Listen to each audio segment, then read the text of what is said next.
बिस्मिल्लाहिर्रहमानिर्रहीम इय्याक नअबुदु व इय्याक नस्तईन। तो गाइस अभी ना रेटिना वाला जो चैप्टर है ना, इसके बारे में जितनी भी इम्पोर्टेंट बातें हैं वो 20 से 25 मिनट के अंदर हमने देख लेनी है और इंशाल्लाह वो मोर देन इनफ होंगे। हमें पता है आई की 3 लेयर हमने पहली वीडियो में पढ़ी थी। बाहर वाली स्क्लेरा था, फिर कोराइड था और फिर सबसे इनर मोस्ट लेयर थी रेटिना की, ठीक है।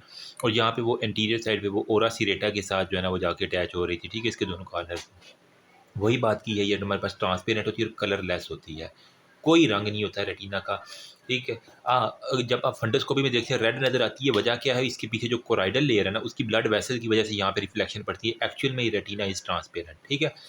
फिर वो कह रहा है कि 85% जो है ना वो ब्लड सप्लाई जो है ना वहाँ पे वो कोराइड से आ रही होती है, तो वहाँ पे रिफ्लेक्शन की वजह से, वही मैंने बता दी बात, ठीक। Retina originate from optic vesicle, embryo वाले सवाल है। टोटल जो है ना वो 10 लेयर होती हैं, ठीक है। उन 10 लेयर को भी 2 लेयर में डिवाइड कर दिया है।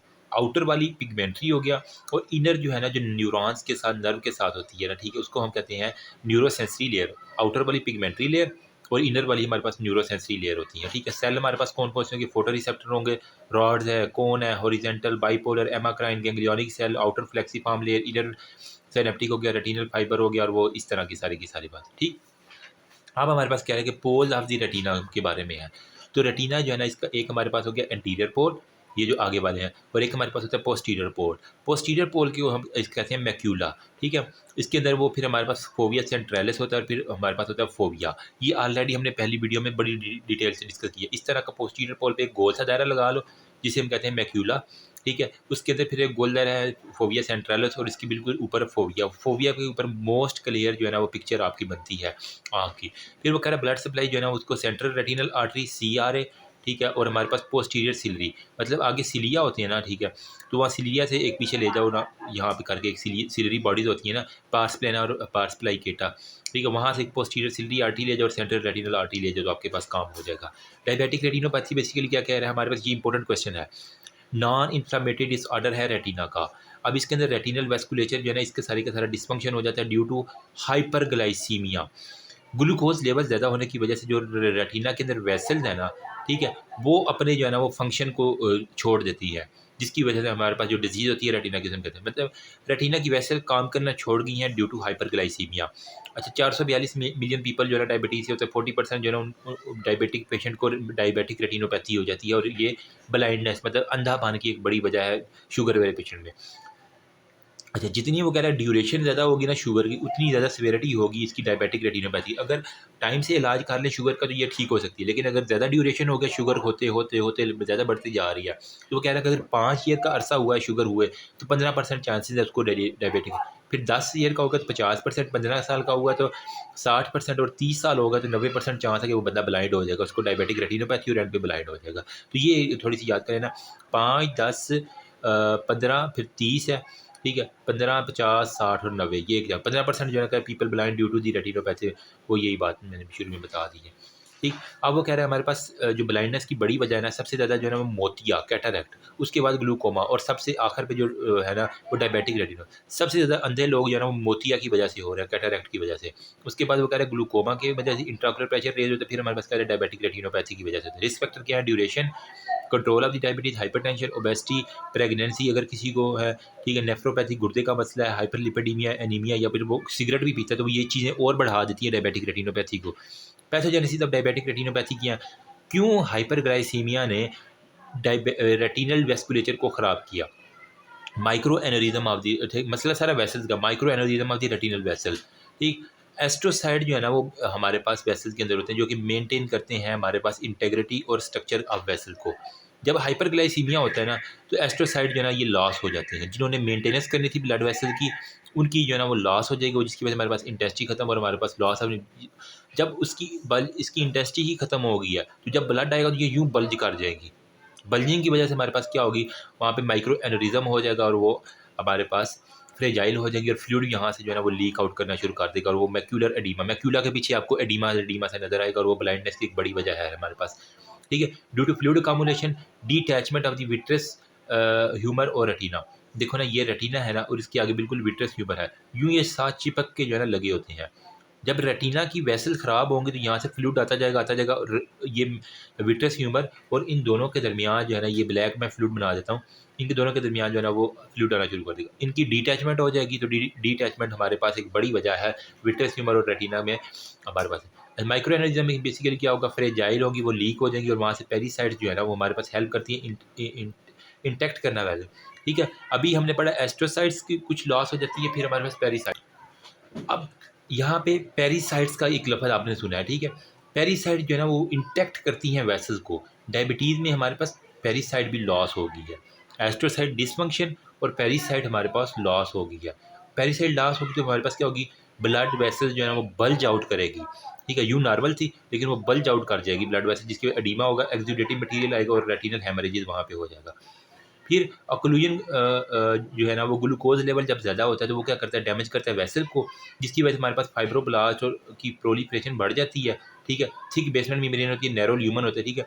बेसमेंट मेम्ब्रेन बहुत ज़्यादा थिक हो जाएगी और उसका ल्यूमन जो है ना ब्लड वेसल का बिल्कुल नैरो हो जाएगा, ब्लड पास करने में मुश्किल होगी और हमारे पास क्या होगा वहाँ पे प्लेटलेट जो है ना वो एट दी एंड यहाँ पे एग्लूटिनेशन कर देंगे और वहाँ पे ब्लॉकेज पूरा पूरा कर देंगे, ठीक है। ये कहानी समझ आ गई।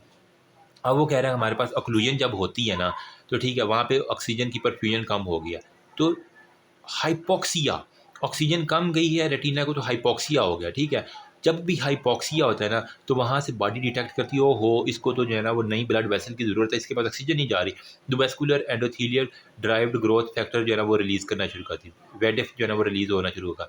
जब वेडेफ रिलीज़ होगा तो वो क्या करेगा, हमारे पास नई वेसल जो है ना छोटी छोटी छोटी न्यू सी वेसल बनाएंगी, लेकिन प्रेशर तो वही ज़्यादा आ रहा है तो ये न्यू वेसल भी फट जाएंगी, जिसकी वजह से हमारे पास जो है ना वो पेशेंट ग्लूकोमा के साथ प्रेजेंट करता है। मतलब इंक्रीज इन इंट्राऑक्यूलर प्रेशर की एक बड़ी वजह क्या है, जब भी हाइपोक्सिया हुआ, ऑक्सीजन की कमी हुई, बॉडी ने वेडेफ vascular endothelial derived growth factor बनाना शुरू कर दिया। वेडेफ ने क्या किया, हमारे पास नई ब्लड वेसल की सिंथेसिस की, वो नई अभी नाजुक नाजुक थी लेकिन ब्लड बहुत तेज़ था तो वो नाजुक सी फट गई हैं, तो वो उसकी वजह से एडिमा हो गया जिसके हम ग्लूकोमा कह रहे हैं। फिर हमारे पास कह रहे हैं ड्यू टू हाइपोक्सिया वहाँ पे आपको कॉटन वूल स्पॉट जो है ना वो आपको दिख जाते हैं, ये एक एमसीक्यू है कि कॉटन वूल स्पॉट आपको दिख जाएंगे हाइपोक्सिया की वजह से। सो वी एन लास्ट जो है ना वो हमारे पास क्यों होगी, मैक्यूलर एडीमा की वजह से, एस्कीमिया की वजह से, विट्रस हेमरेज की वजह से और हमारे पास रेटिनल डिटैचमेंट की वजह से हमारे पास होगी। फिर वो कह रहा है कि पेशेंट यूजुअली एसिम्प्टोमेटिक मरीज़ को आमतौर पर दर्द नहीं होता, ठीक है। नज़र जो है ना वो उसको कम आ रहा होता है लेकिन उसको एज सच डायबिटिक रेटिनोपैथी में उसको दर्द नहीं हो रहा होता, ठीक है। वो कहता है डॉक्टर साहब मेरी तो नज़र काटे, जब आप शुगर चेक करते हैं तो फिर आपको पता चलता है। साइन ऑफ डायबिटिक रेटिनोपैथी में हमारे पास कुछ साइन है, डिवाइड किया हुआ background diabetic retinopathy, pre proliferative, proliferative, फिर हमारे पास था डायबिटिक म्यूकुलोपैथी, एडवांस स्टेज और फिर एंड पे बर्नआउट। 6 स्टेजेस को आपको पता होनी चाहिए, background, pre proliferative, proliferative, diabetic maculopathy due to oedema, फिर एडवांस स्टेज है और फिर एंड पे बर्नआउट स्टेज होता है। बैकग्राउंड में हमारे पास क्या है, अर्लीस्ट साइन है माइक्रो एनेरिज्म का, ठीक है। वहाँ पे क्या होता है, बल्जिंग हो जाती है और हमारे पास वो फ्लूइड जो है ना वहाँ से लीक आउट, रेटिनल एडिमा की वजह से हमारे पास फ्लूइड जो है ना लीक आउट करेगा। एक्सुडेट वहाँ पे नजर आएंगे, हार्ड भी और सॉफ्ट भी, ठीक है। बैकग्राउंड में मोस्टली जो है ना आपको हार्ड एक्सुडेट नजर आते हैं, सॉफ्ट बहुत कम या ना होने के बराबर होते हैं, ठीक है। Between the outer and inner retina की जो 10 लेयर है ना उनमें से outer and inner plexiform layer है ना उनके दरमियान आपको हार्ड एक्सुडेट यूँ करके नजर आएंगे और येलोश वाइट वैक्सी जो है ना वो आपको पैचेज नजर आ जाएंगे, ठीक हो गया। फिर वो कह रहा है कि हमारे पास रेटिनल हेमरेज होगा, रेटिनल हेमरेज में सुपरफिशियल हेमरेज होगा, डीप हेमरेजेस होंगे, नर्व टू फाइबरस लेयर होगा और हमारे पास compartment in middle layer of the retina. Pre proliferative में या इस्कीमिक स्टेज में हमारे पास क्या होता है, वीनस चेंजेस आते हैं, वेन की डायलिटेशन होती है और वो टार्शियस हो जाती हैं, एक्सुडेट होते हैं, सॉफ्ट होते हैं और कॉटन वूल स्पॉट हमारे पास आना शुरू हो जाते हैं, ठीक है। इंट्रा रेटिनल माइक्रोवेस्कुलेचर की एबनॉर्मेलिटी होती है। फिर हमारे पास क्या होगा, मतलब प्री प्रोलिफरेटिव में अभी शुरू हुई है प्रोलिफरेशन से पहले पहले, हाँ यार ये कौन मैसेज कर रहा है, एनीवेज, ठीक है। प्री प्रोलिफरेटिव में अभी वीनस चेंजेस आ रही हैं, वेन डायलिटेट हो रही है, टॉर्शियस हो रही है, यहाँ पे आप सॉफ्ट एक्सुडेट और cotton wool spot pre proliferative में, ठीक है। प्री ने जो है ना वो कॉटन के कपड़े पहने हुए हैं यूँ कर लो, ठीक है। तो यहाँ प्री प्रोलिफरेटिव में कॉटन वूल स्पॉट, पहले सबसे पहले था हमारे पास कौन सी स्टेज, बैकग्राउंड, बैकग्राउंड में अर्लीस्ट है रेटिनल एडीमा हुआ है, अभी यहाँ पे सिर्फ हार्ड एक्सुडेट है। प्री प्रोलिफरेटिव में सॉफ्ट एक्सुडेट, सॉफ्ट सी परी है और उसने कॉटन के कपड़े पहने हुए हैं, एस्कीमिक चेंजेस आ गई। प्रोलिफरेटिव में हमारे पास न्यू वेस्कुलर चेंजेस जो है ना वो आती हैं, एट डिस्क लेवल और अदर साइड में हमारे पास रेटिनल न्यू वेस्कुलराइजेशन हो जाती है, वहाँ पे क्या आयरस जो न्यू वेस्कुलराइजेशन में ग्लूकोमा करवा देंगे। फिर न्यू वेसल जो है ना वो ब्लड ब्लीड करेगी और प्री रेटिनल हेमरेजेज होगा, विट्रेस हेमरेज होगा और जंक्शनल रेटिनल हेमरेजेज आना शुरू कर देंगे। डिस्क मैक्यूलोपैथी में हमारे पास क्या होता है, विजुअल लॉस होता है और हमारे पास ब्लाइंडनेस आना शुरू हो जाती है, ठीक है। और साथ में हमारे पास क्या होता है, मैक्यूलर एडिमा भी हो जाता है। तो डायबिटिक मैक्यूलोपैथी में प्रॉपर कहना है कि ब्लाइंडनेस जो की तरफ बंदा जा रहा है। प्रोलिफरेटिव में प्रॉपर जो है ना आपके वहाँ पे नई वेसल आएंगी और वो फटेंगी और ग्लूकोमा होगा। New vessel pre retinal haemorrhages, retina से पहले ही हेमरेज होगी, वो फट गई। डायबिटिक मैक्यूलोपैथी में मेरे को विजुअल लॉस होगा, मैक्यूलर एडिमा होगा, फोबिया इन्वॉल्व होगा, फोकल भी हो सकता है और ये डिफ्यूज भी हो सकता है। सिग्निफिकेंट मैक्यूलोपैथी की 3 टाइप्स है, क्लिनिकल सिग्निफिकेंट, इस्कीमिया और हमारे पास मिस्ड होगा। मैक्यूलर एडिमा में रेटिनल थिकनिंग होगी और ये रिवर्स हो सकता है 5 माइक्रोन तक अगर वो होगा। बाकी एडवांस डायबिटिक में हमारे पास क्या होगा, कॉन्टीन्यूस टपा टपा हुए जा रहा है, नई वेसल बनती जा रही है, फटती जा रही है, ग्लूकोमा पूरा स्टार्ट होगा। बर्नआउट में क्या है कि बॉडी फिर जो है ना वो एक वक्त आता है कि एग्जॉस्ट हो चुकी है हर चीज़ की, एक हद होती है, उसके बाद बॉडी ने रिग्रेस किया वेस्कुलर कंपार्टमेंट को और वहाँ पे प्रॉपर जो है बंदा ब्लाइंड हो जाता है, जिसे हम कहते हैं बर्नआउट। हर चीज़ जला दी आँख की, बस ये कर लेना, ठीक है। तो अगर मैं शॉर्ट समरी में लिखूँ ना, background pre proliferative, proliferative, maculopathy, advance और बर्नआउट, जो एमसीक्यूज आने हैं वो बैकग्राउंड में हार्ड एक्सुडेट, प्री प्रोलिफरेटिव में सॉफ्ट एक्सुडेट और इसके अंदर प्री ने कॉटन वूल स्पॉट करना है, तो यहाँ पे हमारे पास कॉटन वूल स्पॉट आएगा प्री में। प्रोलिफरेटिव में एट द डिस्क लेवल और हमारे पास वहाँ पे प्रोलिफरेशन होगी, वो फटेगी और एडीमा होगा। मैक्यूलोपैथी में प्रॉपर एडीमा है और वो ब्लाइंडनेस की तरफ जा रहा है मैक्यूलोपैथी में। एडवांस में अब पेशेंट जो है ना उसको हेमरेज और रेटिना की डीटैचमेंट, इतनी ज़्यादा हेमरेज होगी कि रेटिना जो है ना डीटैचमेंट होगी। बर्न आउट में हमारे पास क्या होगा, हमारे पास प्रॉपर ब्लाइंडनेस हो जाएगी। ईजी हो गया। अब अर्ली ट्रीटमेंट क्या है इसकी, अब जनाब आपने पेशेंट को डिटेक्ट कर लिया, इसकी ट्रीटमेंट क्या है। नॉन प्रोलिफरेटिव में हमारे पास माइल्ड भी हो सकता है, मॉडरेट भी हो सकता है, सीवियर भी हो सकता है और वेरी सीवियर भी हो सकता है, ठीक है। माइल्ड में माइक्रोएनेरिज्म होता है, मॉडरेट में हेमरेज होगा, एक्सुडेट होगा, कॉटन वूल स्पॉट होता है, फिर सीवियर में वो कह रहा है कि हमारे पास 4-to-1 रूल होता है, 4-to-1 रूल। और वेरी सीवियर में वो कह रहा है या 2 से या इससे ज़्यादा जो है ना कंपार्टमेंट अगर इन्वॉल्व। प्रोलिफरेटिव में हमारे पास क्या होगा, new vessel at disc, disc के लेवल आपको नई वेसल आपको प्रोलिफरेट करती उगती हुई नजर आएंगी, ठीक है। फिर मैक्यूलर में हमारे पास क्या होगा, मैक्यूला में हमारे पास प्रॉपर एडिमा हो जाएगा और एडवांस डायबिटिक पैथी में विट्रेस की डिटैचमेंट हो जाती है ना। तो ये अभी तक आपने क्लासिफिकेशन की स्टडी कर ली है। अब हमारे पास डायग्नोस किस तरह करना है, आपके पास एक फंडोस्कोपी होती है, इससे फंडस का एग्जामिनेशन करना है, डायरेक्ट ऑप्थेल्मोस्कोपी, इनडायरेक्ट ऑप्थेल्मोस्कोप और स्लिट लैंप एग्जामिनेशन जो है ना वो आपने करना होता है। बाकी फंडस के ऊपर फैग जो है ना वो कह रहा है कि लीगी एरिया हम देख लेते हैं और न्यू वेस्कुलराइजेशन एरिया ओसीटी कर लेते हैं हम। ओसीटी पता क्या होता है, ये हमारे पास होता है ऑक्यूलर ऑप्टिकल कोहेरेंस टोमोग्राफी, ठीक है। ये इसके अंदर हम जितने भी आई के अंदर चेंजेस होती हैं वो देख लेते हैं। फिर सीबीसी कर लेते हैं, blood sugar level, urine analysis, retinal functional test कर लेते हैं और लिपिड का सर। फिर वो कह रहा है कि ट्रीटमेंट में हमने क्या करना है, मेडिकल भी है, लेज़र भी है, सर्जिकल भी है। मेडिकल में कह रहे हैं हमने, क्योंकि जब हाइपोक्सिया हो गया तो vascular endothelium derived growth factor निकले थे, तो उसको हमने रोकना, तो एंटी वेजेफ जो है ना वो आपने दे देना, साथ में स्टीरॉइड दे देने। लेज़र में फोटोकोएगुलेटर में डिस्ट्रॉय करता है एपिथेलियल सेल को, नो वेटिव जो है ना वो लो परफ्यूजन और प्रिवेंट करता है स्कीमिया से। सर्जिकल में कह रहा है कि मैं टू मच विट्रस हेमरेज जो है ना, हद से ज़्यादा जो है ना वो वहाँ पे हेमरेजेस होना शुरू हो जाए, वो जो रेटिनल डिटैचमेंट हो जाती है ना, जिसके अंदर पार्स प्लेना विट्रेक्टमी, मतलब विट्रस ह्यूमर ही आप पकड़ के निकाल देते हैं। लेज़र में हमने फोटोकोएगुलेटर इसमें के जरिए हमने एपिथेलियल जो नए सेल बन रहे हैं उसको डिस्ट्रॉय करना होता है, ठीक है, जिसकी वजह से परफ्यूजन कम होती है और स्कीमिया से हम बच जाते हैं। सर्जिकली में हमने सर्जरी करके पार्स प्लेना के ज़रिए जो हमने यहाँ पे देखा था ना, पहले वाला रजिस्टर मेरा कहाँ पे गया, मैंने वहाँ पे बताया था कि ये आई होती है ना, तो यहाँ पे जो सिलरी बॉडी है, ठीक है, आगे वाला ऐसा पार्स प्लाइकेटा होता है और पीछे वाला पार्स प्लेना। तो पार्स प्लेना के ज़रिए आप विट्रस के अंदर जाकर उसको खींच लेते हैं, तो पार्स प्लेना विट्रेक्टमी हम करके अगर बहुत ज़्यादा तो वहाँ पे आप ना सिलिकॉन जेल डाल देते हैं ताकि आई की शेप जो है ना मेंटेन रहे, इतनी सी बात है। नेक्स्ट हमारे पास है सिस्टेमिक हाइपरटेंशन। तो ये हमारे पास कहते हैं ड्यू टू हाइपरटेंशन में वो कह रहा है हमारे पास आई में रेटिनोपैथी, कोराइडोपैथी, ऑप्टिक न्यूरोपैथी और 3, 4, 5, 6 क्रेनियन नर्व जो है ना इसके अंदर इन्वॉल्व हो सकती है हाइपरटेंशन की वजह से, ठीक है। हाइपरटेंसिव रेटिनोपैथी में कह रहा है कि due to raise blood pressure जब रेज होगा तो वो कह रहा है कि रेटिना जो है ना वेस्कुलेचर उसके अंदर आपको बहुत सी चेंजेस दिख जाएंगी, ठीक है। पैथोजेनेसिस में वो कह रहा है एक्यूट भी हो सकता है, क्रोनिक भी हो सकता है। एक्यूट में वो कह रहा है हमारे पास वेजो कंस्ट्रिक्शन हो जाएगी, स्पाज्म होगा, नैरिंग होगा और हमारे पास हाइपोक्सिया और इस्कीमिया हो जाएगा, जिसकी वजह से हमारे पास जो बैरियर है ना वो डिस्टर्ब होगा, उसकी वजह से एक्सुडेट, एडिमा और हेमोरेज जो है ना वो स्टार्ट हो जाएगा। क्रोनिक के अंदर हमारे पास क्या होगा, हाइपरटेंसिव मतलब ब्लड प्रेशर हाइपरटेंशन रेज्ड हुआ है, उसकी वजह से हमारे पास वेसल जो है ना रेटिना के ऊपर, ठीक है, पीछे कोराइड है ना, कोराइडल से जो वेसल आ रही थी सेंट्रल रेटिनल आर्टरी और पोस्टीरियर सिलरी आर्टरी, उसके अंदर जो चेंजेस आई हैं, एक्यूट में कंस्ट्रिक्शन, स्पाज्म, हाइपोक्सिया कर दिया। क्रोनिक के अंदर वो कह रहा है आर्टरीज की थिकनिंग में एथेरोस्क्लेरोसिस बिल्कुल बंद है, वो इस्कीमिया हो जाएगा, इस्कीमिया की वजह से वही सेम एक्सुडेट एडिमा और हेमरेज। सिंपल, कोई मुश्किल बात है ही नहीं है ना। देखो ये यहाँ पे है ना, तो इसकी आर्टरी तो अगर बहुत ज़्यादा प्रेशर होगा ना, तो ये आर्टरी जो है ना वो अपने आप को कंस्ट्रिक्ट करने की कोशिश करेंगे, बचाने की कोशिश करेंगे। तो यहाँ पे जब बचाने की कोशिश करेंगे तो इसको इस्कीमिया हो जाएगा एक्यूट में। क्रोनिक में जब बहुत लंबे अर्से तक यही कहानी चलती रहेगी, तो यहाँ पे जो है ना वो एथेरोस्क्लेरोसिस होगी, वाल अपने आप को मोटी कर लेंगी, ठीक है, ताकि वो ज़्यादा प्रेशर को बेयर कर सके। जब मोटी करेंगे तो वहाँ पे हमारे पास क्या होगा, फिर इस्कीमिया का चांसेस है, खून कम जाएगा, तो वहाँ पे हमारे पास यही होगा, ठीक है। और ब्लड प्रेशर 140/90 जो है ना वो अमूमन आपको दिखने को मिलता है। फिर क्लिनिकल सपोर्ट में कह रहा है कि हमारे पास पेशेंट एसिम्प्टोमेटिक होता है, sudden onset of the vision loss हो सकता है। अब हमारे पास दो जो है ना यहाँ पे साइंस आपको दिख जाते हैं। मतलब अब दो तरह की जो है हमारे पास क्लासिफिकेशन यूँ कह लें कि आए साइन में वगैरह फंडेक्स एग्जामिनेशन का, तो क्लासिफिकेशन में ये देख लो थोड़ा सा। फंडेक्स में KW एंड बेकर, ठीक है, केथ वैगनर सॉरी, और वैगनर जो है ना वो 2014 के अंदर ये क्लासिफिकेशन आई है, ग्रेड 1, 2, 3 और 4। फिर स्टेचिस क्लासिफिकेशन में हमारे पास क्या होता है, ग्रेड 1, 2, 3, और इसके अंदर भी हमारे पास बस 3 ग्रेड 4 जो 4 ग्रेड है, ठीक है। इनको हम देख सकते हैं, ग्रेड 1 में वगैरह जनरलाइज आर्टीरियल नैरोइंग होगी, तंग होती हैं। फिर लाइट रिफ्लेक्स जो है ना वो वहाँ पर ब्रॉडेड होता है, वहाँ पे AV क्रॉसिंग जो है ना वहाँ पे देखने को मिल जाती है, ठीक है। अगर आर्टी की ऊपर वाली आर्टरी जो है ना वो अगर थिक हो जाएगी, तो नीचे जो वेन जा रही है ना, ये ऊपर वाली सपोज करें आर्टरी है, तो नीचे जो वेन है ना वो कंप्रेस हो जाएगी इसके ऊपर आने की वजह से, ठीक है।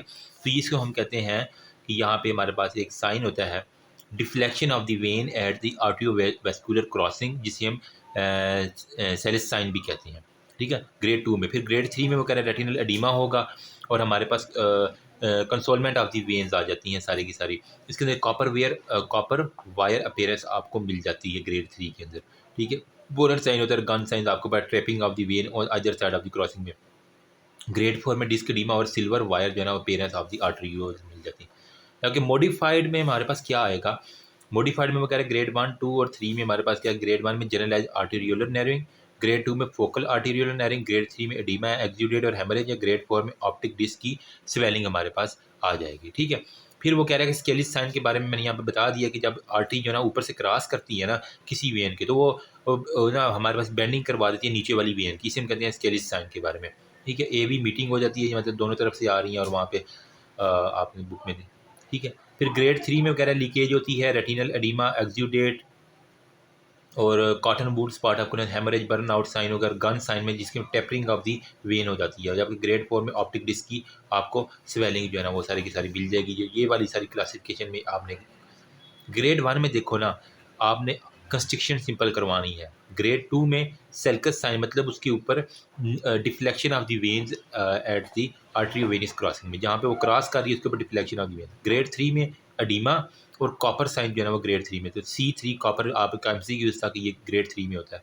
ग्रेड 4 में हमारे पास डिस्क का जो है ना वो प्रॉपर एडिमा नजर आएगा। सेकिस क्लासिफाइंग में वो कह रहे हैं कि young individual without atherosclerotic changes, यहाँ पे एथेरोस्क्लेरोटिक चेंजेस नहीं होती, जबकि यहाँ पे बूढ़े लोगों में हमारे पास एथेरोस्क्लेरोटिक चेंजेस आपको नज़र आएंगी। वैगनर में गाड़ी वैगनर में बूढ़े लोग बैठे हुए हैं, उसकी जो है आर्टियोवेस्कुलर चेंजेस आ रही हैं। अच्छा, सेकिस में हमारे पास क्या होगा, generalise atrial constriction same as.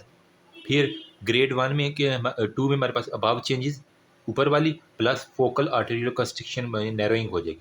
3 में एडिमा, एक्सुडेट और कॉटन वूल स्पॉट आपको नज़र आ रहा है, यहाँ पे देख लो, ठीक है। यहाँ पे हमारे पास कॉपर थी, यहाँ पे कॉटन वूल स्पॉट, और ग्रेड 4 में हमारे पास ऑप्टिक डिस्क का एडिमा हो जाएगा। यहाँ भी हमारे पास ऑप्टिक डिस्क का एडिमा था, और सिल्वर वायर हमारे पास 4 में, सिल्वर 4 में, कॉपर 3 में, यहाँ पे हमारे पास सिर्फ ऑप्टिक डिस्क का एडिमा हमारे पास, ठीक है। तो ये आपके पास मेलिग्नेंट हाइपरटेंशन की अगर आ जाती है तो फिर आप लाजमी लिखिएगा ये, ठीक है। फिर वो कह रहा है हमारे पास नेक्स्ट में pregnancy induced hypertension. Pregnant woman के अंदर हमारे पास प्लेसेंटल पैथोलॉजी की वजह से उनकी हाइपरटेंशन हो, जिसे हम प्री एक्लम्शिया भी कहते हैं ना। थोड़ी सी अपनी एम्ब्रियो याद करो। हाइपरटेंशन प्रेगनेंसी में प्रोटीन और यूरिया हो जाता है, अब इसकी वजह से हमें प्री एक्लम्सिया होता है, मतलब यूरिन के अंदर प्रोटीन आना शुरू हो जाती है। अभी वहाँ पे दौरे शोरे उसको नहीं पड़े, तो इसे हम प्री एक्लम्शिया कहते हैं। अगर उसके साथ कन्वर्जन दौरे शोरे पड़ने शुरू कर दे, इसे हम एक्लम्शिया कहते हैं, और वो माँ की मौत भी हो सकती है अगर बच्चे को इस सूरत में रिमूव ना किया जाए। प्रेग्नेंट होती है, ब्लड प्रेशर बढ़ता है, प्रोटीन और यूरिया कन्वर्जन होती है, जिसकी वजह से आई के अंदर रेटिनोपैथी होती है, नज़र का कम आता है। लास्ट टाइम मिस्टर बहुत इंपॉर्टेंट है प्रेग्नेंट वुमेन के लिए 32 से 36 वीक के अंदर। Hypertensive retinopathy, painless vision loss और विजुअल फील्ड का डिफेक्ट होता है। पैथोजेनेसिस में कह रहे हैं वेजोस्पर्म में हाइपोक्सिया की वजह से इस्कीमिया होता है, वहाँ पे हमारे पास कॉटन वूल स्पॉट है। कॉम्प्लिकेशन क्या है? कंप्लीट ब्लाइंडनेस होती है, और जो है ना वो फीटस की इवन डेथ भी हो सकती है, और पिट्यूटरी हाइपोक्सिया भी हो जाता है। शिहान सिंड्रोम आपने पढ़ा होगा, प्रेगनेंसी के अंदर जो है ना वो पिट्यूटरी ग्लैंड को जो है ना वो कम आपके पास जाती है ऑक्सीजन की लेवल वहाँ पे। मरीज़ को, ऐसे मरीज़ को क्या करते हैं हम, सबसे पहले सीडेटिव्स देते हैं ट्रीटमेंट में, फिर उसका सी सेक्शन करके जो उसका बच्चा है ना वो रिमूव करना पड़ता है, वरना अबॉर्शन करना पड़ता है, ठीक है। प्लेसेंटल पैथोलॉजी की वजह से काम ख़राब हुआ है ना, तो बच्चे को रिमूव कर देगा तो उसकी मसला ठीक हो जाएगा, और आँखें कम से कम बच जाती हैं ना, ठीक है। बाकी वो कह रहे हैं मरीज़ को मैग्नीशियम सल्फेट या डायज़ेपम वगैरह दे के आप इसको कूल डाउन करोगे। अब रेटिनल ऑक्लूजन में सेंट्रल वेन की ऑक्लूजन भी हो सकती है, आर्टरी की ऑक्लूजन भी हो सकती है। ये बड़ा इंपॉर्टेंट कॉन्सेप्ट है, समझने की ज़रूरत है। देखो ना, रेटिना को हमने कहा सेंट्रल रेटिनल आर्टरी सप्लाई करती है, और बाकी फिर वो पोस्टीरियर सिलरी आर्टरी सप्लाई कर रही थी, ठीक है। और हमारे पास कुछ वेन जो है ना वो रेटिनल वेन जो है ना वो लेते हैं। अच्छा, diabetic retinopathy most common retinal pathology है, ठीक है। शुगर जो है ना वो सबसे ज़्यादा आँखों पे पड़ती है। फिर वो कह रहा है कि रेटिनल ऑक्लूजन होगी ना, तो वेन की हो सकती है, जो वेन जो है ना वो सेकंड मोस्ट कॉमन है, मोस्ट कॉमन है स्कार से रेटिनोपैथी का, जब आर्टरी में हमारे पास क्या होता है, इमरजेंसी कंडीशन होती है, ठीक है। अब वो यहाँ पे कह रहे हैं कि डायबिटिक रेटिनोपैथी जो है ना वो कॉमनेस्ट जो है ना वो हमारे पास है, सेकंड मोस्ट जो है ना वो वेन है, ठीक है। जो ब्लाइंडनेस की वजह, बड़ी वजह बन सकती है। अच्छा, वेन के अंदर वो कह रहे हैं कि हमारे पास कौन कौन सी vein, central retinal vein occlusion हो सकती है, हेमी रेटिनल वेन एक्लूजन हो सकती है, या ब्रांच रेटिनल वेन जो है इसकी एक्लूजन हो सकती है। सेंट्रल, हेमी और ब्रांच रेटिनल हो गया, ठीक है। सेंट्रल जो है ना वो कहता है कि एट दी जो है ना वो जो सेंट्रल वाली है ना वो ये देखो यहाँ पे, ये मैंने एक अब रफ सी डायग्राम बनाई हुई है, ठीक है। आप गूगल से भी देख लीजिएगा, ठीक है। तो यहाँ पे जो मेन जो क्रेनियल का किनार है ना, यहाँ पे अगर ब्लॉकेज होगा तो पूरी central retinal vein occlusion. Hemi retinal अगर एट द डिस्क जो है ना वो लेवल, ऑप्टिक डिस्क के लेवल पे हो ऑक्लूजन, तो ये ब्रांच में क्या है, अगर साइडों पे जो है ना वो away from the optic disc कहीं पे ऑक्लूजन हो गया हो, तो ये हमारे पास ये सिंपल 3 डिफरेंस मैंने आपको बताया, ठीक है। फिर बाकी वो कह रहा है आर्टरी में हमारे पास वो देख लेते हैं। हाँ, किन किन लोगों में ये ऑक्लूजन होती है, एज जिनकी जो है ना वो 55 से जो है ना वो प्लस जो पेशेंट होते हैं उनके अंदर 90% हो जाती है। एथेरोस्क्लेरोटिक चेंज या एवी क्रॉसिंग के लेवल पे प्लेग की चेंजेस जो है ना वो बड़ी वजह है। बूढ़े लोगों में, या फिर जिनको दिल के वेसल का मसला है, उनके अंदर मोस्टली देखा गया है, ठीक है। ये छोटी छोटी बातें हैं। बाकी सिस्टेमिक हाइपरटेंशन में कह रहे हैं डायबिटीज़ मिलाइटिस होती है, इंट्राकुलर प्रेशर रेज होता है, ओरल कॉन्ट्रासेप्टिव पिल और स्मोकिंग जो है ना एक बड़ी वजह है सिस्टेमिक हाइपरटेंशन की, ठीक है। हाइपर विस्कोसिटी, जब भी खून गाढ़ा होता है तो ये थ्रोम्बोफिलिक डिसऑर्डर होता है, इन्फ्लामेशन, ग्रेनुलोमा और आर्थराइटिस और ऑटो इम्यूनिटी हमारे पास हो जाती है। डायग्नोसिस में कह रहा है हमारे पास BP, CBC, ESR, blood sugar check करना, लिपिड प्रोफाइल चेक करनी, और हमारे पास ऑटो एंटीबॉडीज़ जो है ना इसको हमने चेक करना होता है, तो हमारे पास ये काम हो जाता है। अब उसने कहा है कि हमारे पास central retinal vein occlusion 2 types की होती है, एक हमारे पास होती है इस्कीमिक, और एक हमारे पास होती है नॉन इस्कीमिक। अच्छा, जो हमारे पास होती है ischaemic central retinal vein occlusion, वो हमारे पास होती है जिसमें इस्कीमिया नहीं होता, और इसमें इस्कीमिया होगा।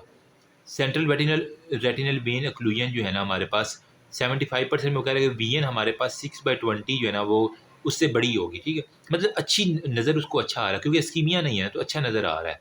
जबकि नॉन स्कीम में अच्छा नज़र आ रहा है। इस्कीमिया में जो है ना वो उसके में कह रहा है कि 25% केसेज़ होती हैं, और इसके अंदर हमारी विजन जो है ना वो बहुत पुअर होती है, क्योंकि इस्कीमिया जो हो गया, ऑक्सीजन कम आए तो उसकी नज़र भी कम आएगा। इवन कि उसको हाथ जो है ना वो हैंड फीलिंग, सिर्फ वो ये देख सकते हैं हाथ हिल रहा है, ये नहीं पता कि राइट हैंड है या लेफ्ट हैंड है, बस उसे कुछ चीज़ हिलती हुई दिखती है, इतनी नहीं होती। साइन में क्या है, इंट्राकुलर प्रेशर रेज होगा, पिपिलरी डिफेक्ट होगा, वेन डायलेटेड होंगी, टॉर्शियस होंगी, रेटिनल हेमरेज होगा, डीप डॉट्स होंगे और इन्फ्लेम्ड होंगे, और हमारे पास डिस्क एडीमा, हाइपरीमिया और कॉटन वूल जो है ना हमारे पास पैटर्न यहाँ पे दिख जाएगा। इन्वेस्टिगेशन में उसने कहा है कि हमारे पास फ्लोरेसेंस एंजियोग्राफी जो है ना वो हमने करवानी है। तो अगर तो कैपेलिस की परफ्यूजन अच्छी है तो हमारे पास ये गुड है, ठीक है। अगर कैपेली परफ्यूजन अच्छी नहीं है तो हमारे पास इस्कीमिया होगा, मतलब यहाँ पे इस्कीमिया में तो हमारे पास क्या करेगा, सीवियर एडीमा में कहाँ पे दिखेगा, इस्कीमिक चेंजेस में आपको सीवियर एडीमा दिख जाएगा। यहाँ पे अब आपके पास कैपेली अच्छी है तो यहाँ पे इस्कीमिया वगैरह ऐसा नहीं दिखेगा, ठीक है।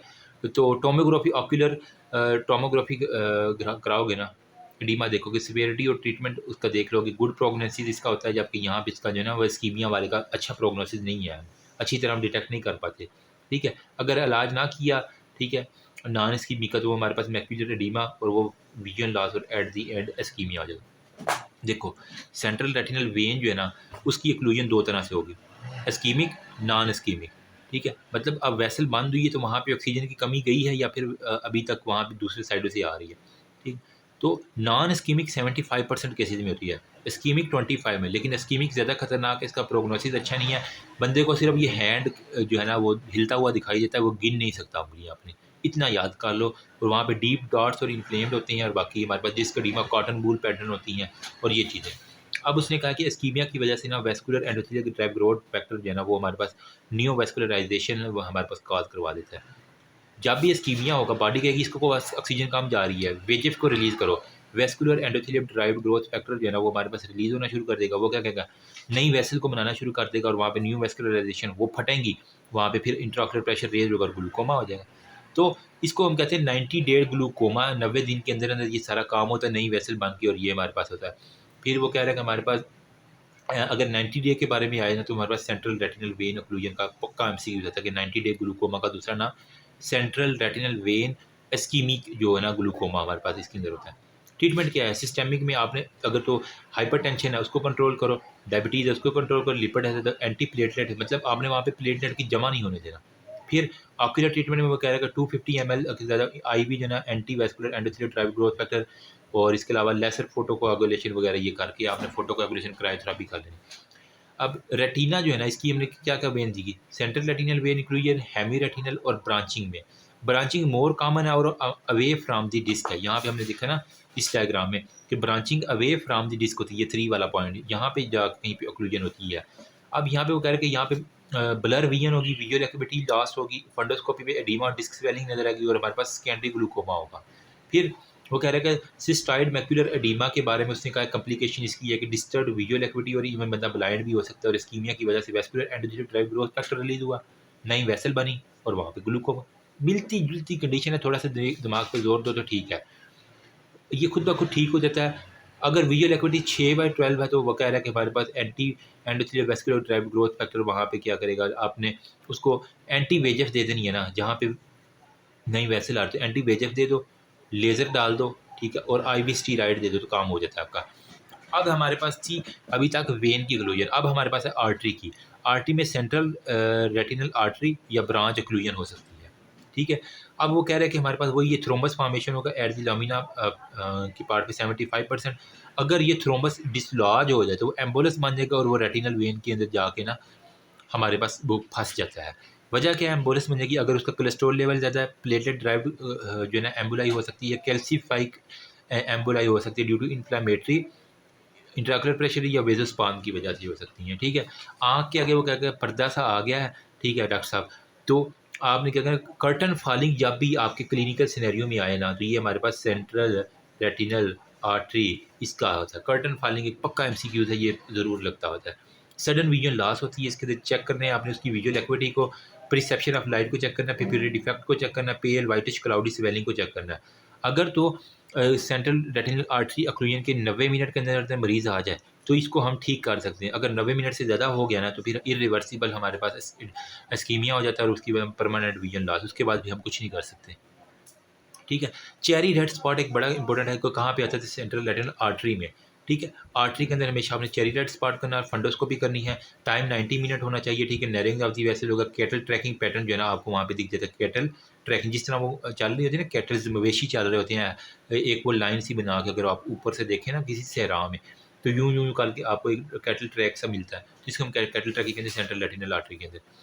अब वो कह रहा है कि ऑन इलेक्ट्रो रेटिनोग्राफी के अंदर A, B और C 3 चीज़ें आपको नजर आएंगी। बी वेव जो है ना वो आपको डिस्टॉर्शन मिलेगी। ठीक है, तो बी वेव को आपने याद रखना कि वो क्या क्या कहती है, A wave due to rod cell के कॉर्निया की वजह से, B wave due to bipolar cell, और सी वेव जो होता है ना वो हमारे पास ड्यू टू पिगमेंटिया पिचलाइड की वजह। तो ये बी वेव जो है ना आपको इलेक्ट्रो रेटिनोग्राफी के ऊपर आप जब ग्राफ ड्रा करते हैं रेटिना का, तो यहाँ पे बी वेव आपको डिस्टॉर्शन मिलेगी, इतना याद कर लेना। प्रोग्नोसिस में case of cause of obstruction देखना है, डिग्री ऑफ ऑब्स्ट्रक्शन और टाइम देखना है कि 90 मिनट है या 90 से ज़्यादा मिनट है। ट्रीटमेंट करना है या नॉन ट्रीटमेंट वो डिपेंड करता है। ट्रीटमेंट में वो कह रहा है कि रिलीज सबसे पहले आपने स्पाज्म जो है ना, जो अकड़ाव हुआ हुआ है वेसल को, ठीक है, वो उसको ठीक करना है। एम्बुलेंस है उसको डिसलॉज करना है, रिड्यूस करना है, रेटिनल एडीमा को रास करना है, आपने टीमालोल दे देनी है, इस तरह की जो है ना बीटा ब्लॉकर वो दे के आपने एसीटाजोलोमाइड या मैनिटोल वगैरह दे देना, तो एडीमा ना खत्म हो जाएगा। सब लिंगुअल आइसोसार्बिडाइड दे देने ताकि हमारे पास जो है ना वो वेसल की डायलिटेशन हो जाए, जो कि कार्डिक पेशेंट को दें। ऑक्सीजन जो है ना उसको ज़्यादा देनी ताकि हमारे पास इस्कीमिया ना हो। मिथाइल प्रेजिस्निलोन और हमारे पास साथ में लेज़र लेज़र जो है ना वो जो भी इम्बोलस बना हुआ है ना उसके ऊपर लेज़र मारो, उसको तोड़ दो, उसे ज़िंदा ना रहने दो इम्बोलस को, वरना वो जाके आगे काम ख़राब करता है। ठीक है। रेटिनल वेन जो है सेकंड मोस्ट कॉमन काज है। रेटिनल आर्टरी जो है ना वो मेडिकल इमरजेंसी होती है, ये 90 मिनट के लिए इसकी ज़रूरी होती है। कर्टन फॉलिंग अगर आ जाए, पर्दा गिरा और कैटल ट्रैकिंग, तो ये रेटिनल आर्टरी के ऊपर हमारे पास कैटल में ए आ रहा है ना, तो मतलब ये सेंट्रल रेटिनल आर्टरी है और ऑक्लूजन है, और हमारे पास ये इसके लिए चेरी रेड स्पॉट हमारे पास होता है।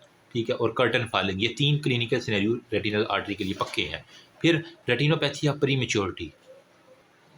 ओके जी, अब है रेटिनोपैथी या प्री मेच्योरिटी। इसके अंदर हमारे पास प्री मेच्योर फॉर्म के अंदर बेसिकली इन्फेंट्स जो छोटे बच्चे हो गए आपके, लो बर्थ बेबी वक्त से पहले हो गया ना, ठीक है, जब उनको हम ना वेंटिलेटर के ऊपर रखते हैं ना, तो बहुत ज़्यादा जो है ना उनको ऑक्सीजन जब चली जाती है, ठीक है, तो उसकी वजह से हमारे पास जो है ना वो उसकी रेटिनोपैथी होना शुरू हो जाती है। तो इन सिंपल वर्ड मैं कह देता हूँ कि हाई कंसंट्रेशन ऑफ ऑक्सीजन जब उनको चली जाए ना छोटे बच्चों को, प्री मेच्योर इन्फेंट को, तो इसके अंदर बेसिकली यही होता है। ठीक है। जिनका वेट 1500 ग्राम से भी कम हो, 2.5 जो है ना वो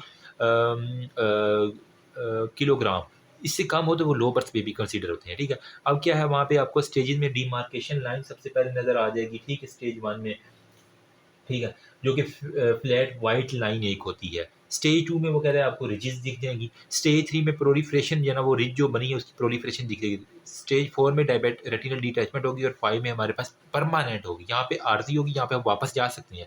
यहाँ पे स्टेज 5 में परमानेंट डिटैचमेंट है। तो आपने जो प्री मेच्योर इन्फेंट्स होते हैं हमेशा उनको ऑक्सीजन डेफिशिएंसी जो है ना वो होने नहीं देनी है एक तो, लेकिन देनी भी है तो एक ख़ास अमाउंट में देनी है, ज़्यादा नहीं देनी। और एंटी वेजफ, ठीक है, लेज़र भी इसका लगा सकते हैं और anti vascular endothelial drive growth factor, ताकि जो हमारे पास ना इवन कि आप ना अगर बहुत ज़्यादा तो आप विट्रेक्टमी कर दो, विट्रस ट्यूमर निकाल के वहाँ पे सिलिकॉन का वो डाल दो, अगर आपके पास परमानेंट रेटिनल डिटैचमेंट हो चुकी है तो। ठीक। बाकी वो कह रहे हैं एज रिलेटेड मैक्यूलर डिजनरेशन में हमारे पास क्या होता है, मैक्यूला जो होता है ना इसकी डिजनरेशन हो जाती है, उम्र की वजह से वो डिग्रेड हो जाता है, जहाँ पे आपकी बिल्कुल जो है ना वो एग्जैक्ट इमेज बन जाती है। 2 टाइप्स होती है हमारे पास, ड्राई और वेट जो है ना वो एज रिलेटेड मैक्यूलर डिजीज होती है। अब रेटिनल डिटैचमेंट क्या होती है, बेसिकली जब नाइन्थ लेयर ना सेंसरी लेयर अपनी पिगमेंट्री लेयर से कड़क करके सेपरेट हो जाती है। ठीक है। तो सेंसरी और पिगमेंट्री लेयर के आपस में सेपरेशन को हमारे पास कहते हैं रेटिनल डिटैचमेंट। अब यहाँ पे हमारे पास कह रहा है कि बेसिकली 2 तरह की होती है, एक रेगमेटोजीनस होती है और एक हमारे पास होता है नॉन रेगमेटोजीनस होगा। ठीक है। रेगमेटोजीनस में क्या होता है, हमारे पास सेंसरी ये सपोज करो पिगमेंट्री है ये मैंने, और आगे वाली सेंसरी लेयर है जो मैंने डबल बनाई हुई है सेंसरी, क्योंकि इसके अंदर 9 लेयर्स आ जाती है ना फर्दर। सेंसरी लेयर जब फट जाए इसमें हम कहेंगे रेगमेटोजीनस। ठीक है।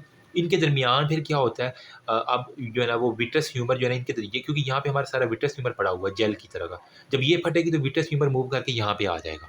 ठीक है। इसे हम कहेंगे वो इसकी फर्दर सेपरेशन करवा देगा। ये देख रहे हो मैंने दरमियान से फाड़ के यहाँ पे सपोज करो ये विट्रस ह्यूमर है, तो यहाँ से गुजरता गुजरता पीछे तक चला जाएगा, और इसने जाके पीछे जो सेंसरी लेयर है उसके ऊपर जो है ना पिगमेंट्री लेयर है उसके ऊपर जाके इसने जोर डाल देना है। ठीक। एक हमारे पास हो गया रिगमेटोजीनस। अब हमारे पास है नॉन रेगमेटोजीनस, इसकी भी फर्दर 2 टाइप्स है, ट्रैक्शनल या सीरस। ठीक है। अब ये लाजमी याद रखने, नॉन रेगमेटो की 2 टाइप्स हैं, रेगमेटो की ए वन R1 A1 याद कर, रेगमेटोजीनस एक ही टाइप है, इसकी सेंसरी फटी आगे से पीछे की तरफ जो है ना हमारे नॉन रेगमेटोजीनस में ट्रैक्शनल होता है और हमारे पास सीरस होगा।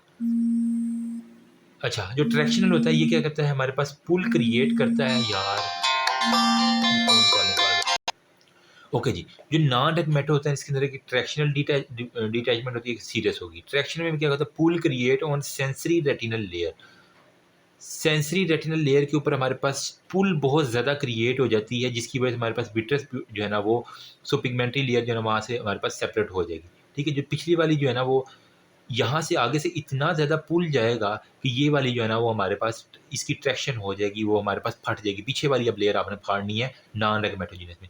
सीरियस में क्या है, यहाँ पिगमेंट्री लेयर फट जाती है। ठीक है। सीरियस के अंदर क्या होगा, पिगमेंट्री लेयर जब फटेगी ना तो यहाँ से जितना भी कोराइडल फ्लूइड है ना वो आके मजीद यहाँ पे जो है ना फ्लूइड सारा, क्योंकि पीछे इसके बिल्कुल पीछे कोराइड है पड़ा हुआ है ना, ठीक है। तो कोराइडल फ्लूइड आके इन दोनों को सेंसरी और रेटिनल को मर्जी सेपरेट, मतलब सीरम आ जाना है, सीरस कुछ ना कुछ पानी पानी वहाँ पे आ जाएगा। जब यहाँ पे सिंपल जो है ना वो यहाँ पे सेंसरी लेयर फटी, यहाँ पे पिगमेंटरी लेयर के ऊपर पुल आया है, ठीक है? मतलब बहुत ज़्यादा यूँ करके खींची गई है, जैसे रबड़ नहीं खींचती बीच पर। अब यहाँ पे इतनी ज़्यादा खींची गई कि तो वो फट गई है, और वहाँ से क्या होगा, जो कोराइडल ली वेसल है ना, उन्होंने अपना फ्लूइड यहाँ पे डालना शुरू कर दिया है। तो इसे कहेंगे सीरियस डिटैचमेंट। साइन क्या है? वो कहेगा अक्सर मुझे मक्खियाँ मच्छर नज़र आते हैं। फ्लोएटर्स एंड मुस्काया जो है ना, एक बड़ी निशानी है हमारे पास। फ्लैशेज़ ऑफ द लाइट हमारे पास होगी। कर्टन फॉलिंग होगी, मैंने कहा ना जहाँ पे कर्टन फॉलिंग हो तो रेटिनल डिटैचमेंट का हमारे पास है। शुक्लर साइन होगा, मतलब स्लिट लैंप के ऊपर आप इंटीरियर चैम्बर के ऊपर पिक्चर देखेंगे तो आपको वो तंबाकू डस्ट नज़र आएंगे। एक तंबाकू डस्ट का आता है, ठीक है, एक ये फ्लोएटर्स का आता है और कर्टन फॉलिंग का। ये 3 क्लिनिकल स्टेरियो जो है ना वो आपको सुनता है वो एग्जामिनर। फिर वो कह रहा है कि टाइप्स में हमारे पास क्या होती है, सेंसरी लेयर सपोज करें ब्रेक की है ना, तो 9th लेयर से जो मिलके बनी थी, इसकी वजह से हमारे पास रेगमेटोजीनस, मतलब रेगमा मतलब ब्रेक कर गई है, ठीक है। फुल थिकनेस ऑफ द जो है ना वो ब्रेक इसके अंदर क्रिएट हो जाएगा। अब रिस्क फैक्टर क्या है? मायोपिया, या जिनको मोतिया होता है ना उनके अंदर वो कह रहा है, या हमारे पास एफेकिया, ठीक है। अगर लेंस रिमूव कर दे तो इसके अंदर भी बड़ा चांस होता है कि हमारे पास वो फट जाए, या फिर कोई ट्रोमा हुआ है रेटिना के ऊपर तो उसके अंदर ओरासिलेटा से वो अलग हो जाती है, तो ये फटने के ये कुछ चांसेस हैं हमारे पास, ठीक है। बाकी वो कह रहे हैं रिस्क फैक्टर मायोपिया, ठीक है, मतलब जिसकी दूर की नज़र कमज़ोर है वो क्या करेगा, आंखें फाड़ फाड़ के देखता है ना, तो हमारे पास क्या होगा, सेंसरी लेयर ये है, पिगमेंट्री ये लेयर है ना, तो क्या होगा मायोपिया में ऐसा क्या होगा कि सेंसरी लेयर जो है ना वो ब्रेक आ जाएगी। इस लेयर के अंदर ब्रेक आ जाना, ये जो सेंसरी लेयर बनाई हुई है ना, मायोपिया के अंदर क्या आएगा, इसके अंदर ब्रेक आ जाएगा। मायोपिया में हमारे कहते हैं एक्सियल लेंथ जो है ना वो आँख की इंक्रीज़ हो जाती है। वो जब बड़ी-बड़ी आँखें करके देखते हैं ना, देखने की कोशिश करता है, तो उसके अंदर क्या होगा, हमारे पास एक्सियल लेंथ आई की इंक्रीज़ हो जाती है, ठीक है? और वो फिर ना पीछे की तरफ आँख पीछे की तरफ जाना शुरू कर देगी। जब वो आँख यहाँ से एक्सियल लेंथ इसकी जो इंक्रीज़ हुई है ना, ठीक है? यहाँ से यूँ कह लो कि यूँ एक्सियल लेंथ इसकी इंक्रीज़ हुई है, तो ये पीछे की तरफ अब जगह तो घेरनी है इसने, तो पीछे की तरफ जाके इसके ऊपर ज़ोर लगाएगी, और वहाँ पे क्या होगा, रेटिना जो है ना वो थिन होके फट जाएगा। ओवर स्ट्रेचिंग की वजह से हमारे पास क्या होगा, एक्सियल लेंथ बताना है, ओवर स्ट्रेचिंग की वजह से मायोपिया के अंदर। बाकी वो कह रहा है होल क्रिएटेड होंगे, फ्लूइड अकामुलेट होगा, वो क्या करेगा, मजीद सेपरेशन करवा देगा। लेचेस लाइक लीजन में वो कह रहा है -3 या -2 मायोपिया जिसको होता है ना, उसके अंदर क्या होता है, फ्लूइड लीकेज हो जाता है, वहाँ पे आपको चैनल बने हुए मिल जाते हैं। फिर वो क्या कहते हैं, हमारे पास वो टेयर जो है ना वो फट जाती हैं। सेकंड रिस्क फैक्टर जिसकी कैटरैक्ट की सर्जरी हो, मोतिया की सर्जरी करवाई है ना, तो उसने क्या किया, ये वाला जो है ना लेंस रिमूव कर दिया। जब ये लेंस रिमूव होगा तो ये सारे का सारा स्ट्रक्चर जो है ना वो लेंस ने कुछ ना कुछ इस विट्रस ट्यूमर को रोक के रखा था। जब इसको रिमूव करने को इसकी जो स्पोर्टिंग एक्टिविटी खत्म हो जाएगी, ओरासिलेटा से ये ज़्यादा हो सकता है, और वहाँ से क्या होगा, विट्रस की सपोर्ट खत्म हो गई है।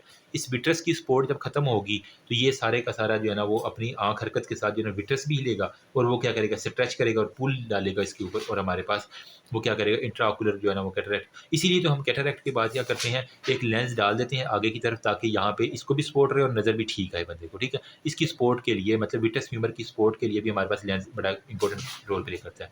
फिर ट्रोमा, अगर किसी को कोई चोट लगी है तो वो हमारे पास क्या होगा, हमने कहा कि ये रेटिना आगे ओरा सिरेटा तक आता है ना, तो ओरा सिरेटा से अगर वो डिटैच हो जाए, ठीक है, तो वहाँ से हमारे पास इंफ्राटेम्पोरल क्वाड्रेंट के अंदर वो कह रहा है हमारे पास मोस्ट कॉमन है। फिर वाटर मार्क साइन में क्या कहता है, क्रोनिक रेगमेटोजीनस रेटिनल डिटैचमेंट हो जाती है, जिसकी क्रोनिक के अंदर हमारे पास बात कर रहा है। फिर वीएन डिफेक्ट है, पेपिलरी डिफेक्ट है, intraocular pressure less than 5 micrometre है, माइल्ड एंटीरियर यूवियाइटिस है, शुक्लर साइन में कह रहा है tobacco dust sign. Tobacco dust sign जिसे हम शुक्लर साइन भी कहते हैं, ये होता है। ना रेगमेटोजीनस में हमने कहा कि एक हमारे पास सीरस होता है, एक हमारे पास ट्रैक्शनल होता है, ठीक है। तो वहाँ पे वर्क कह रहा है कि हमारे पास एक्सुडेटिव में सीरियस में क्या होगा, एक्सुडेटिव फ्लूइड जो है ना वहाँ पे जो सेंसरी और पिगमेंटरी लेयर, उन दोनों के दरमियान जो है ना, दोनों लेयर के दरमियान जब फ्लूइड पानी पानी आ जाएगा तो वो दोनों आपस में कैपिलरी की शिफ्टिंग में शो करेंगे, फ्लूइड की शिफ्टिंग, और फ्लूइड शिफ्टिंग के अंदर क्या होगा, रेटिनल डिटैचमेंट, इन्फ्लामेशन और ट्रोमा हो जाएगा। बाकी वो कह रहा है ट्रैक्शन के अंदर हमारे डायबिटीज़ हो गया, रेटिनल हो गया, या फिर सिकल सेल एनीमिया जिनको होता है वो होगा। बाकी वो कह रहा है आप इन्वेस्टिगेशन किस तरह करेंगे, ऑप्थेल्मोस्कोपी से देखेंगे, फिर आपको ओटीसी कर लेंगे, ठीक है, ओसीटी टोमोग्राफी, ओसीटी होता है टोमोग्राफी, ठीक है। फिर बी स्कैन कर लेंगे और अल्ट्रासोनोग्राफी कर लेंगे ना, तो आपके पास आ जाएगा। फिर इसके लिए वगैरह मेट्रोजीनियस डिटैचमेंट के लिए 48 से 72 घंटे में इलाज करो तो वो बच सकता है, ठीक है। अगर किसी को कर्टन फॉलिंग हुई है ना, ठीक है, तो वो उसको 48 से 72 घंटे के अंदर आप इलाज करना ज़रूरी है। ब्रेक जो होता है ना, इसको हम दोबारा जोड़ सकते हैं थ्रो फंडोस्कोपी वगैरह, लोकलाइज दी ब्रेक।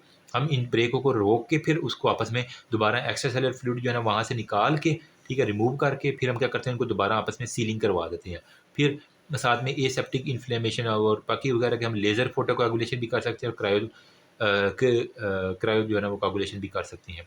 फिर मेंटेन करना बैलेंस के स्क्लेरल बकलिंग टेक्निक और न्यूमेटिक बाकी ये पार्ट्स प्लेना के अंदर अगर ज़्यादा है तो हमारे पास विट्रस को ही रिमूव कर दे। अगर ये बहुत ज़्यादा प्रेशर लगा रहा है ना विट्रस वाला, तो पार्स प्लाना विट्रेक्टमी विट्रस को ही अंदर से रिमूव करके वहाँ पे कोई हल्की सी सिलिकॉन जेल डाल दो ना, तो वो इससे भी काफ़ी प्रेशर में काम आ जाता है। एमसीक्यूज में अगर एक्यूट का लफ्ज़ आए तो तंबाकू के आएंगे, क्रोनिक का लफ्ज़ आए तो वाटर मार्किंग साइन हमारे पास आता है। ये आपने एमसीक्यूज याद रखना है कि अगर एक्यूट का लफ्ज़ आए तो आपने तंबाकू के ऊपर जाना है, क्रोनिक का होगा तो वाटर मार्किंग साइन होती है। फिर सेंट्रल रेटिनल पोर्शन डिटैचमेंट वगैरह ड्यू टू फ्लूइड अकामुलेशन जो है सीरियस मैक्यूलर डिटैचमेंट हो जाती है और बाकी होल क्रिएट हो जाता है रेटिनो रेटिनाइटिस पिगमेंटोसा में जीन डिफेक्ट जो होता है वो रॉड डीजनरेट हो जाता है, नाइट ब्लाइंड, बाकी बच्चों वाली बात है, नाइट ब्लाइंडनेस हो जाती है। अब हमारे पास जो है ना रेटिना के म्यूकुलर होल के बारे में थोड़ी सी बात करते हैं। सेंट्रल के रेटिना में हमारे पास मैक्यूला होता है, फोविया सेंट्रल और फोविया। फीमेल में वो कह रहा है कि 2:1 होता है और हमारे पास 60 to 70 ईयर और जो मायोपिक होते हैं जिनकी दूर की नज़र कमज़ोर होती है उनके अंदर मोस्टली ये मैक्यूलर होल देखे गए हैं। विजन कम होगी, ठीक है। उसके अलावा रीडिंग में डिफ़िकल्टी होगी। बाकी अगर टोमोग्राफी करोगे ना तो स्टेज 1, 2 और 3, स्टेज 1 में 1A और 1B होता है। स्टेज 0 में क्या रहा है प्री मैक्यूलर होल एसिम्प्टोमेटिक होता है, इसके अंदर विट्रस मैक्यूलर ट्रैक्शन होती है डेवलपिंग दी पेरीफोवियोलर रीजन में। नंबर सेकंड पे वो कह रहे हैं कि स्टेज 1 में हमारे पास इम्पेंडिंग मैक्यूलर होल होता है, sensory layer of the retina के अंदर डिफेक्ट नहीं होता, स्मॉल येलोइश स्पॉट होते हैं और फोविया डिस्ट्राई होता है और हमारे पास सूडोसिस्ट होती हैं फोविया के ऊपर। स्टेज 1B के ऊपर मैक्यूलर होल होगा, विट्रस मैक्यूलर ट्रैक्शन होगी, नो सेंसरी रेटिनल डिफेक्ट होगा और हमारे पास फोवियल रिंग जो है ना वो दिख जाएगी। बाकी स्टेज 2 के अंदर फुल थिकनेस है, होल क्रिएट होगा और स्मॉलर होगा। वीएमटी में विट्रस मैक्यूलर ट्रैक्शन आपको दिख जाएगी। बाकी स्टेज 3 में हमारे पास वो कह रहा है कि फुल थिकनेस होल होगा, लार्ज होगा, पोस्टीरियर हाईलाइट सेपरेट होगा और साइज ग्रेटर देन 400 माइक्रोमीटर होगा। अच्छा, बाकी स्टेज 4 के अंदर कह रहा है कि full thickness hole, posterior vitreous की डिटैचमेंट। इन्वेस्टिगेशन में आप जब देखेंगे तो आपको हमारे पास एक टेस्ट होता है जिसे हम कहते हैं वेस्टर्न्स।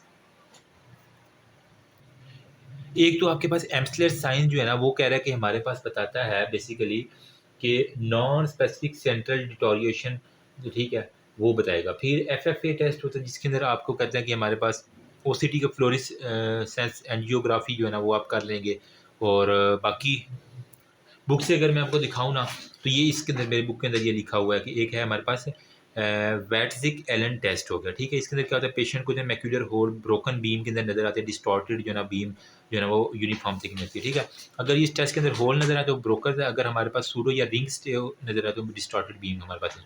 ट्रीटमेंट क्या है, मेडिकल ट्रीटमेंट है, सर्जिकल ट्रीटमेंट है, विट्रेक्टमी सर्जिकल में या फिर सक्शन 90% सक्सेस रेट है इसका। बाकी यहाँ पे कह रहे हैं कि हमने प्लाज्मिन डेरिवेटेड ड्रग देनी है मेडिकल में, फैसिलिटेट कर दी है एडहीजन को, ठीक है, और होल जो है ना वो क्लोज हो सकता है। अब है हमारे पास रेटिनाइटिस पिगमेंटोजा के बारे में।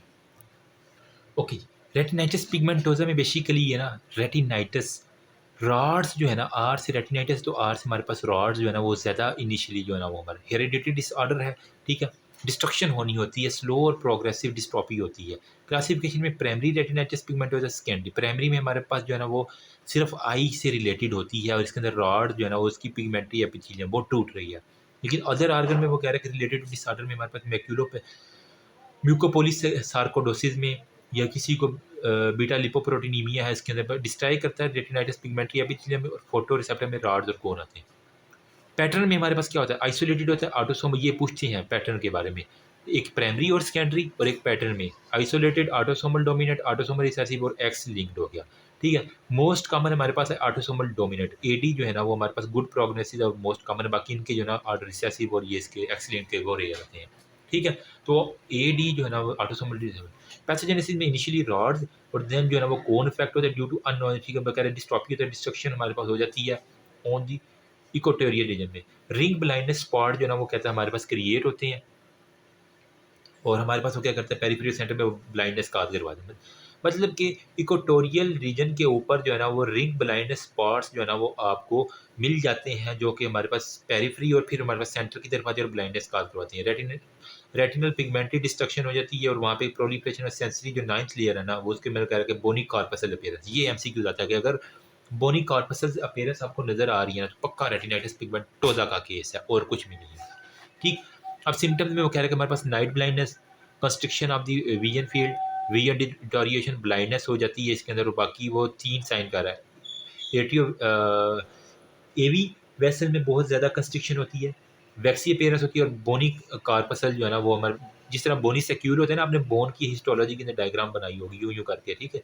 तो इस तरह के आपको जो है ना वो अब दिख जाते हैं। ये पक्का निशानी रेटिनाइटिस पिगमेंटोसा की क्लिनिकल सिनेरियो में देखिए, आगे हम डिस्कस करेंगे। Open angle glaucoma, keratoconus, myopic, vitreous detachment हो जाती है, फंडस एग्जामिनेशन करती है, पेरीमेट्री करती है, और डार्क अडाप्टेशन जो है ना इसके अंदर वगैरह बहुत, क्योंकि राड्स खत्म हो गए तो रात को वक्त उसको अडाप्टेशन में बड़ा मसला होता है। तो आप इलेक्ट्रो रेटिनोग्राफी करती हैं, ए बी और सी वाल देखती हैं ना, तो आपको बड़े रिस्क में आपने ट्रीटमेंट क्या करनी है, विटामिन ए जो कि रात को नाइट ब्लाइंडनेस को ठीक करने में मदद देता है, तो विटामिन ए इस बंदे को जो है ना वो अच्छे से दे देनी होती है। साथ में वो कह रहा है हमारे पास मैग्नीफाइंग ग्लास जो है ना वो आपने दे देनी होती है। बाकी वो कह रहा है रेटिनोब्लास्टोमा में मेलिग्नेंट ट्यूमर है हमारे पास बच्चों के अंदर, ठीक है, रेटिना के अंदर, ठीक है। वो कह रहा है ड्यू टू जीन डिफेक्ट में वो कह रहा है arise from the primitive retinal cell, primitive retinal cell से हमारे पास रेटिनोब्लास्टोमा हो जाता है। अब मोस्ट कॉमन ट्यूमर जो है ना चाइल्डहुड में ही होता है, और हमारे पास एज जो है ना वो 3 साल से कम कम होती है। अगर 3 साल से ज़्यादा का बच्चा है तो रेटिनोब्लास्टोमा नहीं होगा, ये पक्की निशानी है इसकी। फिर इनहेरिटेंस में नॉन इनहेरिटेबल है, हेरिटेबल है। हेरिटेबल में कह रहे हैं जर्मिनल म्यूटेशन होती है, होल बॉडी म्यूटेशन इन्वॉल्व है, आरबी जीन की म्यूटेशन होती है। रेटिनोब्लास्टोमा में आरबी जीन की म्यूटेशन हमारे पास 40% चांस है, 15% यूनिलेटरल है, तो 85% जो है ब्लाइंडनेस काज करवानी होती है। नॉन इनहेरिटेबल जो सोमैटिक जर्मिनल में वो इनहेरिटेबल होती है, ये तो एफएससी वाली बात है ना। नॉन इनहेरिटेबल सोमैटिक होती है, इसके अंदर आरबी जीन की म्यूटेशन होती है, ओनली प्रेजेंट इन आई। यहाँ पे होल बॉडी थी, ठीक है, और यहाँ पे सिर्फ और सिर्फ हमारे पास आई होगी।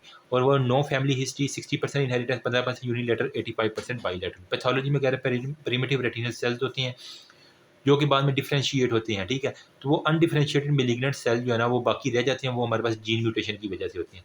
फीटस के अंदर at the birth level histopathology में हमारे पास कह रहा है वेरिएबल ग्रोथ फैक्टर होती है। अब रेटिनोब्लास्टोमा ये एक्सोफिटिक हो सकता है या एंडोफिटिक हो सकता है। एक्सोफिटिक में हमारे पास क्या होगा कि वो यहाँ पे रेटिना है ना, यहाँ से निकला है, ठीक है। चलो ये एंडो कर लो, ठीक है, और ये हमारे पास एक्सो कर लो। एंडो में हमारे पास क्या होगा, अंदर आँख के अंदर अंदर जाना शुरू कर देगा। ट्यूमर जो है ना वो पिगमेंट्री लेयर से हमारे पास आगे की तरफ, अंदर की तरफ ग्रो करना शुरू कर देगा, और ऑप्टिक नर्व को पीछे, क्योंकि हमारे पास ऑप्टिक नर्व होती है ना यहाँ पे, यूँ अगर मैं आई को बनाऊँ, ठीक है, तो ये अंदर की तरफ जाना शुरू कर देगा दिमाग के अंदर, इसे हम एंडोफिटिक कहेंगे। अगर वो दिमाग से बाहर आ रहा, आँख की तरफ बाहर की तरफ आ रहा है यहाँ पे, ठीक है, कॉर्निया की तरफ, तो इसे हम एक्सोफिटिक कहते हैं। अगर विट्रस ग्रोथ की तरफ आना चाहिए, मतलब अगर विट्रस ट्यूमर है ना, away from vitreous endophytic toward vitreous exophytic, इतनी बात याद कर लो, बाकी आपको पता चल जाएगा। इसके अंदर एंडो के अंदर हमारे पास ऑप्टिक नर्व की इन्वॉल्वमेंट होती है। फिर 4 स्टेजेस हमारे पास होती हैं इसके अंदर, यस, क्विसेंट या साइलेंट स्टेज, इन्फ्लामेटरी या एक्सोफिटिक ग्रोथ में। क्विसेंट में 6 से 12 मंथ लगते हैं। इसके अंदर वो कह रहा है हमारे पास वाइटिश पेपिलरी रिफ्लेक्स, ये एक एमसीक्यू जाता है, वाइटिश पेपिलरी रिफ्लेक्स या रेटिनोब्लास्टोमा की निशानी है। वीएन कम होती है, एंडोफिटिक होता है, एक्सोफिटिक ग्रोथ होती है, कैल्शियम की डिपोजिशन की वजह से हमारे पास वाइटिश होती हैं, और हमारे पास एक्सुडेट रेटिनल डिटैचमेंट होती है।